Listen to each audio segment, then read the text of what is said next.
வணக்கம். தந்தையின் பாட்காஸ்ட் செய்திகளை வாசிப்பது நான் கார்த்திகா பிரகாஷ். முதலில் தலைப்புச் செய்திகளை பார்க்கலாம். தமிழக கலாச்சாரம், பாரம்பரியம், நாட்டு காளைகளை பாதுகாக்கவே ஜல்லிக்கட்டு. உச்சநீதிமன்றத்தில் எழுத்துப்பூர்வ வாதத்தை தாக்கல் செய்தது தமிழக அரசு.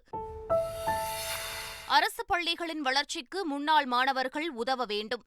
சென்னை தனியார் பள்ளியில் முன்னாள் மாணவர்கள் சந்திப்பு நிகழ்ச்சியில் முதலமைச்சர் ஸ்டாலின் வேண்டுகோள்.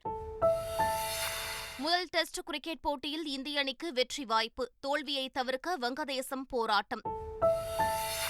உலகக்கோப்பை கால்பந்து போட்டியில் 3ஆம் இடத்துக்கான போட்டியில் வென்றது குரோஷியா.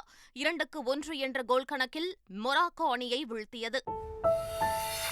உலகக்கோப்பை கால்பந்து இறுதிப் போட்டி. அர்ஜென்டினா, பிரான்ஸ் அணிகள் இன்று பலப்பரட்சை. வரும் 20 மற்றும் 21 ஆகிய தேதிகளில் தமிழகத்தில் கனமழைக்கு வாய்ப்பு. சென்னை வானிலை ஆய்வு மையம் தகவல். இனி விரிவான செய்திகள். தமிழர்களின் வாழ்வோடு ஒன்றியது ஜல்லிக்கட்டு என்று உச்சநீதிமன்றத்தில் தமிழக அரசு எழுத்துப்பூர்வ வாதத்தை தாக்கல் செய்துள்ளது.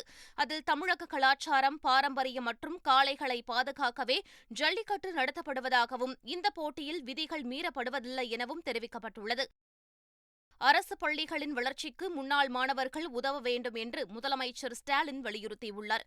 சென்னை தனியார் பள்ளியில் நடைபெற்ற மாணவர்கள் சந்திப்பு நிகழ்ச்சியில் பேசிய அவர் இதனை தெரிவித்தார். தமிழகத்திற்கு வழங்க வேண்டிய 90 லட்சம் கோமாரி நோய் தடுப்பூசிகளை விரைந்து வழங்குமாறு மத்திய கால்நடை பராமரிப்புத்துறை அமைச்சர் பர்ஷோத்தம் ரூபாலாவுக்கு முதலமைச்சர் ஸ்டாலின் கடிதம் எழுதியுள்ளார். தேசிய கால்நடை நோய் கட்டுப்பாட்டு திட்டத்தின் கீழ் கோமாரி நோய் மற்றும் கன்றுவீச்சு நோய்க்கு செப்டம்பர் மாதம் வழங்க வேண்டிய தடுப்பூசிகள் வழங்கப்படவில்லை எனவும் அவர் சுட்டிக்காட்டியுள்ளார். மேலும் கோமாரி நோய் பரவல் காரணமாக விவசாயிகளுக்கு ஏற்படும் பொருளாதார இழப்பையும் தடுக்க வேண்டும் எனவும் முதலமைச்சர் ஸ்டாலின் கடிதத்தில் வலியுறுத்தியுள்ளார். இந்து சமய அறநிலையத்துறை அதிகாரிகளுக்கான புதிய வாகனங்களை முதலமைச்சர் ஸ்டாலின் கொடியசைத்து தொடங்கி வைத்தார். தலைமைச் செயலகத்தில் நடைபெற்ற நிகழ்ச்சியில் 1,50 கோடி ரூபாய் மதிப்பிலான 19 புதிய வாகனங்களை முதலமைச்சர் ஸ்டாலின் வழங்கினார். தொடர்ந்து கோவில்களில் மண்டபம் அமைத்தல் உள்ளிட்ட 16 புதிய திட்டப் பணிகளுக்கான கட்டுமானப் பணிகளை காணொலி காட்சி மூலம் அவர் தொடங்கி வைத்தார். மாநகர போக்குவரத்துக் கழகத்தில் மூத்த குடிமக்கள் கட்டணமில்லாமல் பயணம் செய்ய வரும் 21ஆம் தேதி முதல் டோக்கன் வழங்கப்படும் என மாநகர போக்குவரத்துக் கழக மேலாண் இயக்குநர் அன்பு ஆப்ரஹாம் தெரிவித்துள்ளார். சென்னை மாநகரம் முழுவதும் 40 இடங்களில் மூத்த குடிமக்களுக்கு டோக்கன்கள் வழங்க ஏற்பாடு செய்யப்பட்டுள்ளது. குடும்ப அட்டை சான்றுடன் ஆதார் அட்டை, கல்வி சான்றிதழ், வாக்காளர் அடையாள அட்டை ஆகியவற்றுள் ஏதேனும் ஒன்றை சமர்ப்பித்து டோக்கன்களை பெற்றுக் கொள்ளலாம் என தெரிவிக்கப்பட்டுள்ளது. ஒரே ஒரு மாணவனுக்காக கூட பள்ளியை செயல்பட வைப்பது திராவிட மாடல் என கனிமொழி எம்பி தெரிவித்துள்ளார். திருப்பத்தூரில் நடைபெற்ற திராவிடர் கழக பொதுக்கூட்டத்தில் பேசிய அவர், புதிய கல்விக் கொள்கையை கொண்டுவரும் மத்திய அரசுக்கு மாணவர்களின் கல்வி மேல் அக்கறை இல்லை என தெரிவித்தார். அந்த பள்ளிக்கூடம் அங்கே நடக்க வேண்டும். ஏன்னா அந்த மாணவனுக்கோ மாணவிக்கோ கல்வி என்பது மறுக்கப்படக்கூடாது என்பதுதான் திராவிட மாடல் ஆட்சி, திராவிட இயக்கம். எல்லா பள்ளிக்கூடத்தையும் இழுத்து மூடிட்டு ஒரே இடத்துல எல்லா மாணவர்களையும் அழைத்து கொண்டு வந்தாவா வராட்டிப்போ எனக்கு அதை பத்தி கவலை இல்லை, நீ படிக்கிறத பத்தி எனக்கு அக்கறை இல்லை என்று சொல்லக்கூடிய புதிய கல்விக் கொள்கையை கொண்டு வருவதுதான் அவர்களுடைய சித்தாந்தம். நாடாளுமன்ற தேர்தலின் போது திமுக, பாஜக கூட்டணி அமையும் என அதிமுக எம்பி சி.வி. சண்முகம் பேசியுள்ள நிலையில், பாஜக கூட்டணி குறித்து கருத்து தெரிவிப்பவர்கள் பாஜகவில் சேர்ந்திருக்க வேண்டும் என தமிழக பாஜக தலைவர் அண்ணாமலை விமர்சித்துள்ளார். சி.வி. சண்முகம் பிஜேபியில் சேர்ந்தாரான்னு தெரியல, சென்னை போகல. இப்ப எந்த கட்சியோடு கூட்டணி வைக்கணும்னு அந்தந்த கட்சியில் இருக்கக்கூடிய தலைவர்கள் பேசுனாங்கன்னா அதில் ஒரு தன்மை இருக்கு. இப்ப யாரோ ஒரு 3ஆம் கட்ட தலைவர்கள் இல்ல அது கூட்டணி வைக்கிறாங்கன்னா அவர்கள் பிஜேபியில் சேர்ந்திருக்கணும் அல்லது திமுகவில் சேர்ந்திருக்கணும். அப்படின்னு தான் நான் பதில் சொல்றேன். யூகங்களுக்கு நான் எப்படி பதில் சொல்ல முடியும்? பாஜகவுடன் ஒட்டும் இல்லை, உறவும் இல்லை என திமுக தலைவர் ஸ்டாலின் தெரிவித்ததாக அமைச்சர் மனோ தங்கராஜ் கூறியுள்ளார். பாஜகவுடன் திமுக கூட்டணி அமையும் என முன்னாள் அமைச்சர் சி.வி. சண்முகம் பேசியதற்கு இவ்வாறு அவர் பதிலளித்துள்ளார். இன்றைக்கு அதிமுக பிஜேபியை கலத்தி விடுதா, பிஜேபி அதிமுக கலத்தி விடுதா, அது அவங்க கதை. ஆனால் எங்கள் தலைவர் ஒட்டுமில்லை, உறவும் இல்லை என்று சொல்லியிருக்கிறார். அதை பற்றி நம்ம பேச வேண்டிய அவசியமே இல்லை. வரும் 21ஆம் தேதி மாவட்ட செயலாளர்கள் ஆலோசனைக் கூட்டம் நடைபெறும் என முன்னாள் முதலமைச்சர் ஓ. பன்னீர்செல்வம் அறிவித்துள்ளார். ஓ. பன்னீர்செல்வம் வெளியிட்டுள்ள அறிக்கையில், அதிமுக நிர்வாகிகள் மற்றும் மாவட்ட செயலாளர்கள் ஆலோசனைக் கூட்டம் பன்ருட்டி ராமச்சந்திரன் தலைமையில் நடைபெறவுள்ளதாக தெரிவிக்கப்பட்டுள்ளது. சென்னை வேப்பேரியில் அமைந்துள்ள OMCA திருமண மண்டபத்தில் வரும் 21ஆம் தேதி காலை 10 மணியளவில் நடைபெறவுள்ளதாகவும் அறிக்கையில் கூறப்பட்டுள்ளது. குடும்ப அரசியலால் தான் அதிமுகவிற்குள் பிரச்சினை ஏற்பட்டுள்ளதாக அக்கட்சியின் எம்பி தம்பிதுரை தெரிவித்துள்ளார். ஹொசூரில் செய்தியாளர்களுக்கு பேட்டியளித்தவர் இதனை தெரிவித்தார். அடுத்து இப்போது தன்னுடைய மகனை உதயநிதியை அமைச்சராகியிருக்கிறார். என்ன அவசரம்? அப்போ அடுத்து ரெடி பண்ணுறாங்க. இதுதான் குடும்ப அரசியல் சொல்கிறோம். அரசியல் என்பது அரசியல் பணியாற்றுவது வேறு. பணியாற்றுவது எல்லா கட்சிக்காரும் உறுப்பினராக இருக்கலாம், எங்கள் வீட்டிலும் பணியாற்றலாம், இவங்ககிட்ட பணியாற்றலாம். அதுக்காக அது ஒரு அரசியல் பதவிக்கு வருவதை பற்றி தான் பேசிக்கிறோம். இப்போ குடும்ப அரசியல் காரணமாகத்தான் எங்கள் கட்சிக்குள்ளே பிரச்சனை வந்திருக்கு. தெரியுங்களா? அது தெரியும் உங்களுக்கு? குடும்ப அரசியல். வேளாண் நிலங்களை கையகப்படுத்தும் திமுக அரசை எதிர்க்க விவசாயிகளுக்கு அதிமுக துணை நிற்கும் என எதிர்க்கட்சித் தலைவர் எடப்பாடி பழனிசாமி தெரிவித்துள்ளார். இது தொடர்பாக அவர் வெளியிட்டுள்ள அறிக்கையில், கோவை மாவட்டம் அன்னூர் சுற்றுவட்டாரத்தில் 3800 ஏக்கர் நிலத்தை கையகப்படுத்தி தொழிற்பூங்கா அமைக்க திமுக அரசு முயன்றதாகவும், விவசாயிகளுடன் இணைந்து அதிமுக போராட்டம் நடத்தியதால் நிலம் கையகப்படுத்தும் முடிவை அரசு கைவிட்டதாகவும் குறிப்பிடப்பட்டுள்ளது.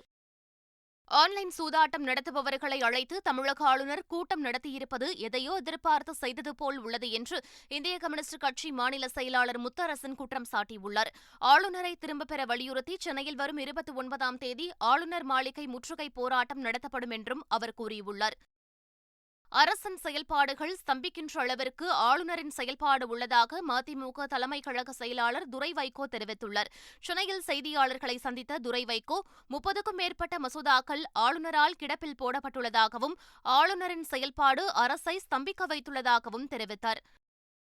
டிஜிட்டல் தனிநபர் தரவு தொடர்பான வரைவு மசோதா ஆபத்தான மற்றும் தேவையற்ற திருத்தங்களை முன்மொழிவதாக இருக்கிறது என மத்திய அமைச்சருக்கு கமல்ஹாசன் கடிதம் எழுதியுள்ளார். மத்திய மின்னணு மற்றும் தகவல் தொடர்புத்துறை அமைச்சர் அஸ்வினி வைஷ்ணவுக்கு மக்கள் நீதி மய்யம் தலைவர் கமல்ஹாசன் எழுதிய கடிதத்தில், ஆங்கிலத்தில் உள்ள இந்த வரைவு மசோதாவை மற்ற மாநில மொழிகளிலும் வெளியிட வேண்டும் என வலியுறுத்தியுள்ளார். கருத்துக்களை இணையதளத்தில் மட்டுமே தெரிவிக்கலாம் என கூறப்பட்டுள்ள நிலையில், பெரும்பாலான இந்தியர்கள் இன்டர்நெட் வசதியை பயன்படுத்துவது இல்லை என்பதால் கருத்து தெரிவிப்பதற்கான கால அவகாசத்தை நீட்டிக்க வேண்டும் என்று கேட்டுக் கொண்டுள்ளார். நாடாளுமன்ற தேர்தலுக்கான வியூகம் வகுப்பது மற்றும் கூட்டணி குறித்து மக்கள் நீதி மய்யம் கட்சித் தலைவர் கமல்ஹாசன் இன்று ஆலோசனை நடத்தவுள்ளார். மதியம் 12 மணிக்கு ஆழ்வார்பேட்டை கட்சி அலுவலகத்தில் நடைபெறவுள்ள ஆலோசனைக் கூட்டத்தில் நாடாளுமன்ற தேர்தலுக்கான வியூகங்கள் வகுப்பது, கூட்டணி அமைப்பது குறித்து கமல்ஹாசன் முக்கிய ஆலோசனையில் ஈடுபடவுள்ளதாக தகவல் வெளியாகியுள்ளது. சென்னை மாநகராட்சிக்கு உட்பட்ட பகுதிகளில் சிங்கார சென்னை 2.0 திட்டத்தின் கீழ் ரூபாய் 10.26 கோடி மதிப்பீட்டில் 12 மேம்பாலங்களில் அழகுபடுத்தும் பணிகள் நடைபெற்று வருகின்றன. இதுகுறித்து சென்னை மாநகராட்சி தரப்பில் வெளியிடப்பட்டுள்ள அறிக்கையில், 12 மேம்பாலங்களில் கண் கவரும் வகையில் வண்ண ஓவியங்கள் வரைதல், வண்ண விளக்குகள் மற்றும் செயற்கை நீரூற்று அமைத்தல் போன்ற பணிகள் நடைபெற்று வருகிறது என கூறப்பட்டுள்ளது. விருப்பமில்லாமல் நடந்த திருமணத்தை பதிவு செய்வதால் மட்டும் அதன் புனிதம் கூடிவிடாது என தெரிவித்த சென்னை உயர்நீதிமன்றம், திருமணத்தை பதிவு செய்யக்கூடாது என உத்தரவிட முடியாது என மறுத்துவிட்டது. இது தொடர்பான வழக்கை விசாரித்த நீதிபதி, திருமணத்தை பதிவு செய்யாவிட்டாலும் அது செல்லத்தக்கதுதான் என கூறினார். மேலும் திருமணத்தை நீதிமன்ற உத்தரவு மூலமாகத்தான் ரத்து செய்ய முடியும் என்றும் நீதிபதி தெரிவித்தார். தமிழக காவல்துறை கஞ்சா வேட்டை 3.0 என்ற அதிரடி நடவடிக்கையில் ஈடுபட்டு வரும் நிலையில், கடந்த 5 நாட்களில் 494 கிலோ கஞ்சா பறிமுதல் செய்யப்பட்டுள்ளதாக தெரிவிக்கப்பட்டுள்ளது. இது தொடர்பான தமிழக காவல்துறையினர் செய்திக்குறிப்பில் 21 வங்கிக் கணக்குகள் முடக்கப்பட்டுள்ளதாகவும் தெரிவிக்கப்பட்டுள்ளது. கஞ்சாவை பதுக்கி வைப்பவர்கள் மற்றும் விற்பனை செய்பவர்கள் குறித்து தகவல் தெரிவித்தால் தக்க சன்மானம் வழங்கப்படும் என குறிப்பிட்டுள்ள தமிழக காவல்துறை, தகவல் தெரிவிக்கும் நபரின் விவரம் ரகசியமாக காக்கப்படும் என்றும் தெரிவித்துள்ளது. தமிழக கல்லூரிகளில் கேம்பஸ் இன்டர்வியூவில் பங்கேற்கும் நிறுவனங்களின் பின்புலத்தை ஆராய்ந்து அனுமதிக்க வேண்டும் என உயர்நீதிமன்ற மதுரை கிளை தெரிவித்துள்ளது. இது தொடர்பான வழக்கை விசாரித்த நீதிபதிகள், கேம்பஸ் இன்டர்வியூவில் அனைவரும் சமமாக நடத்துவதற்கு சம்பந்தப்பட்ட அதிகாரிகள் எந்தவிதமான வழிகாட்டு நெறிமுறைகளையும் வகுக்கவில்லை என கூறினர். கேம்பஸ் இன்டர்வியூவில் பங்கேற்கும் இந்தியா மற்றும் பன்னாட்டு நிறுவனங்களின் பின்புலத்தை ஆராய வேண்டும் என்றும் நீதிபதிகள் அறிவுறுத்தினர். திமுக முன்னாள் பொதுச் செயலாளர் அன்பழகனின் 100ஆண்டு நிறைவு விழாவை முன்னிட்டு அண்ணா அறிவாலயத்தில் சிறப்பு புகைப்பட கண்காட்சியை முதலமைச்சர் ஸ்டாலின் தொடங்கி வைத்தார்.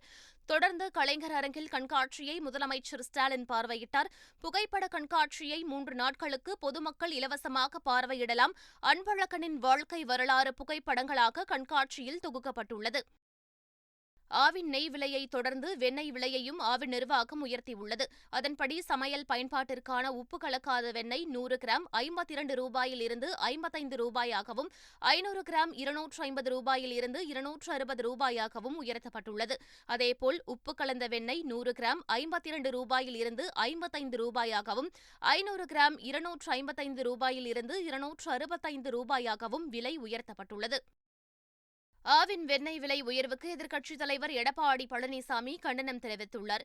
இது தொடர்பாக டுவிட்டரில் பதிவிட்டுள்ள அவர், எளியோருக்கு ஆவின் பொருட்களை எட்டாக்கனியாக்கி பணக்காரர்கள் மட்டுமே இனி அவற்றை பயன்படுத்த முடியும் என்ற நிலைக்கு தமிழக அரசு தள்ளியுள்ளதாக விமர்சித்துள்ளார்.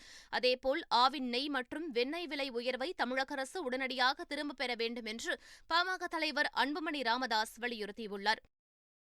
வெளிநாட்டில் வசிப்பவர்கள் தங்கள் உறவினர்களின் ஆதார் எண்ணை மின் அட்டை எண்ணுடன் இணைத்துக் கொள்ளலாம் என மின்வாரியம் தெரிவித்துள்ளது. ஆதாரை இணைக்கக்கூடிய லிங்கில் 4வது ஆப்ஷனாக NRI ரிலேட்டிவ்ஸ் என்ற புதிய வசதி செய்யப்பட்டுள்ளது. இதன் மூலம் வெளிநாட்டில் வசிப்பவர்களும் ஆதார் எண்ணை இணைத்துக் கொள்ளலாம் என மின்வாரியம் தெரிவித்துள்ளது. கொரோனா காலத்தில் திருவிழாக்களில் நாட்டுப்புற கலைகள் நடத்த விதிக்கப்பட்ட கட்டுப்பாடு இன்னமும் தொடர்கிறது என்றும், நாட்டுப்புற கலை நிகழ்ச்சிகளை இரவு முழுவதும் நடத்த அரசு அனுமதிக்க வேண்டும் என்று தமிழ்நாடு நாட்டுப்புற இசை கலைஞர்கள் சங்கம் வலியுறுத்தியுள்ளது. நிலையில் செய்தியாளர்களிடம் பேசிய சங்கத்தின் மாநில பொதுச் செயலாளர் சிவக்குமார், திருவிழாக்களில் கொரோனா காலத்தில் விதிக்கப்பட்ட கட்டுப்பாடுகளை தளர்த்த வேண்டும் என வலியுறுத்தினார். அமெரிக்கா மற்றும் கனடாவில் திரையிடப்பட்ட முதல் காட்சியில் 140 கோடி ரூபாய் வசூலித்து சாதனை படைத்துள்ளது அவதார் 2 திரைப்படம். ஜேம்ஸ் கேமரூன் இயக்கத்தில் அவதார் 1 வெளியாகி 13 ஆண்டுகளுக்கு பிறகு அவதார் 2 வெளியாகியுள்ளது. Avatar the way of water என்ற பெயரில் வெளிவந்துள்ள இத்திரைப்படம் 2000 கோடி ரூபாய் செலவில் எடுக்கப்பட்டுள்ளது. இந்நிலையில் அவதார் 2வின் முதல் காட்சியிலேயே அமெரிக்கா மற்றும் கனடாவில் 140 கோடி ரூபாய்க்கும் அதிகமாக வசூலித்து சாதனை படைத்துள்ளது. பிரதமர் நரேந்திர மோடி இன்று மேகாலயா மற்றும் திரிபுராவிற்கு சுற்றுப்பயணம் மேற்கொள்கிறார். ஷில்லாங்கில் நடைபெறும் வடகிழக்கு கவுன்சிலின் பொன்விழா கொண்டாட்டத்தில் பிரதமர் நரேந்திர மோடி பங்கேற்கிறார். பின்னர் அங்கிருந்து அகர்தாலாவிற்கு பயணம் செய்யும் பிரதமர் மோடி பல்வேறு முக்கிய திட்டங்களை தொடங்கி வைக்கிறார். மொத்தமாக ரூபாய் 6800 கோடி மதிப்பிலான பல்வேறு திட்டங்களை தொடங்கியும் அடிக்கல் நாட்டியும் பிரதமர் நரேந்திர மோடி நாட்டிற்கு அர்ப்பணிக்கவுள்ளார். தேசிய உணவு பாதுகாப்பு சட்டம் மற்றும் இதர நலத்திட்டங்களுக்கு தேவையான உணவு தானியங்கள் போதுமான அளவுக்கு மேல் உள்ளதாக மத்திய அரசு தெரிவித்துள்ளது. குறைந்தபட்ச கையிருப்பு அளவு அரிசிக்கு 76 லட்சம் டன்னாக நிர்ணயம் செய்யப்பட்டுள்ள நிலையில் தற்போது 111 லட்சம் டன்கள் கையிருப்பாக உள்ளது. கோதுமைக்கான குறைந்தபட்ச கையிருப்பு அளவு 138 லட்சம் டன்னாக உள்ள நிலையில் தற்போது மத்திய அரசிடம் 180 லட்சம் டன் கோதுமை உள்ளது. கால்வான் பள்ளத்தாக்கில் சீன ராணுவத்தை எதிர்த்து நின்ற இந்திய ராணுவ வீரர்களின் துணிச்சலையும் வீரத்தையும் எவ்வளவு பாராட்டினாலும் ஈடாகாது என பாதுகாப்புத்துறை அமைச்சர் ராஜ்நாத் சிங் தெரிவித்துள்ளார். இந்திய வர்த்தக மற்றும் தொழில்துறை கூட்டமைப்பின் 95வது மாநாட்டில் பேசிய அவர், 2014ஆம் ஆண்டுக்கு பிறகு பொருளாதாரத்தில் உலகளவில் இந்தியா 9வது இடத்திற்கு முன்னேறியுள்ளதாகவும், இந்திய பொருளாதாரம் $3.5 டிரில்லியன் அளவை நெருங்குவதாகவும் குறிப்பிட்டார். கால்பந்து உலகக்கோப்பை தொடரில் 3ஆம் இடத்தை பிடித்து குரோஷியா அசத்தியுள்ளது. கத்தார் கலிஃபா மைதானத்தில் நடைபெற்ற 3ஆம் இடத்திற்கான போட்டியில் அரையிறுதியில் தோற்ற மொராக்கோ மற்றும் குரோஷியா அணிகள் மோதின. கடைசி நிமிடம் வரை பரபரப்பாக நடைபெற்ற இப்போட்டியில் 2-1 என்ற கோல் கணக்கில் குரோஷியா வெற்றி பெற்றது. இந்தியாவுக்கு எதிரான முதல் டெஸ்ட் போட்டியில் தோல்வியை தவிர்க்க வங்கதேசம் போராடி வருகிறது. 513 ரன்கள் இலக்குடன் களம் இறங்கிய வங்கதேச அணி 4ஆம் நாள் ஆட்டம் தொடங்கிய நிலையில் தொடக்க பேட்ஸ்மேன்கள் இந்திய பவுலர்களுக்கு சோதனை அளித்தனர். 4ஆம் நாள் ஆட்ட நேர முடிவில் வங்கதேச அணி 6 விக்கெட்டுகள் இழப்பிற்கு 272 ரன்கள் எடுத்துள்ளது. வங்கதேசம் வெற்றி பெற இன்னும் 241 ரன்கள் தேவைப்படும் நிலையில் கைவசம் 4 விக்கெட்டுகள் மட்டுமே உள்ளதால் இந்திய அணிக்கு வெற்றி வாய்ப்பு பிரகாசமாக உள்ளது. இன்று இரவு நடைபெறும் உலகக்கோப்பை கால்பந்து இறுதிப் போட்டியில் நடப்பு சாம்பியன் பிரான்ஸ் அர்ஜென்டினாவை எதிர்கொள்கிறது. அர்ஜென்டினாவும் பிரான்சும் ஏற்கனவே 2 தடவை சாம்பியன் பட்டத்தை பெற்றுள்ள நிலையில் உலகக்கோப்பையை 3வது முறையாக வெல்லப்போவது யார் என்ற எதிர்பார்ப்பு எழுந்துள்ளது. அர்ஜென்டினா 1978, 1986 ஆகிய ஆண்டுகளிலும், பிரான்ஸ் 1998, 2018 ஆகிய ஆண்டுகளிலும் உலகக்கோப்பையை வென்றன. இரு அணிகளும் சமபலம் பொருந்தியவை என்பதால் இறுதிப் போட்டி மிகவும் விறுவிறுப்பாக இருக்கும். வரும் 20 மற்றும் 21 ஆகிய தேதிகளில் தமிழகத்தில் கனமழைக்கு வாய்ப்புள்ளதாக சென்னை வானிலை ஆய்வு மையம் அறிவித்துள்ளது. வரும் 19ஆம் தேதி தமிழக கடலோர மாவட்டங்கள், புதுச்சேரி, காரைக்காலில் ஒரு சில இடங்களில் மற்றும் உள் தமிழக மாவட்டங்களில் ஓரிரு இடங்களிலும் லேசானது முதல் மிதமான மழை பெய்யும் என்றும் தெரிவிக்கப்பட்டுள்ளது.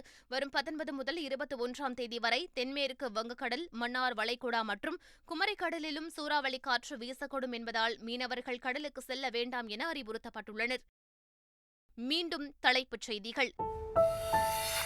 தமிழக கலாச்சாரம், பாரம்பரியம், நாட்டு காளைகளை பாதுகாக்கவே ஜல்லிக்கட்டு.